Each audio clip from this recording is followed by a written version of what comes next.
Con la cassa integrazione abbiamo qualche probabilità di portare qualcosa a casa per sopravvivere almeno a casa con la famiglia che abbiamo, solo per quello.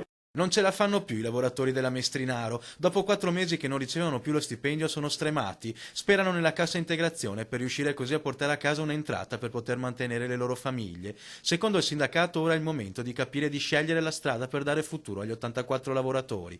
La necessità è quella di capire qual è lo stato di salute dell'azienda e se attraverso un piano industriale concordato con l'assessorato alle attività produttive della provincia si potrà continuare con la produzione. Bisogna che la gente capisca esattamente, i lavoratori in questo caso, quali potenzialità ci sono e se ci sono delle potenzialità, perché altrimenti credo che la strada sia una strada che è ben individuata. I lavoratori non ci credono più, hanno visto la situazione aziendale peggiorare lentamente, ora chiedono una certezza per il loro futuro. Le macchine non ci sono più, sono tutte sequestrate, gli immobili sono sequestrati.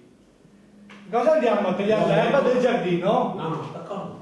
Senza essere stipendiati, senza essere stipendiati, da 4 mesi. Ma la Mestrinaro non sarebbe disposta a concedere la cassa integrazione a tutti i dipendenti. La grave difficoltà dal punto di vista produttiva, dell'approvvigionamento dei materiali, il mancato pagamento dei lavoratori, io credo che le prospettive vengono assunte da sé. Per questo la UIL ora si dice pronta a lottare. La soluzione della cassa integrazione è una soluzione sulla quale noi già a gennaio l'avevamo individuata e che oggi va applicata.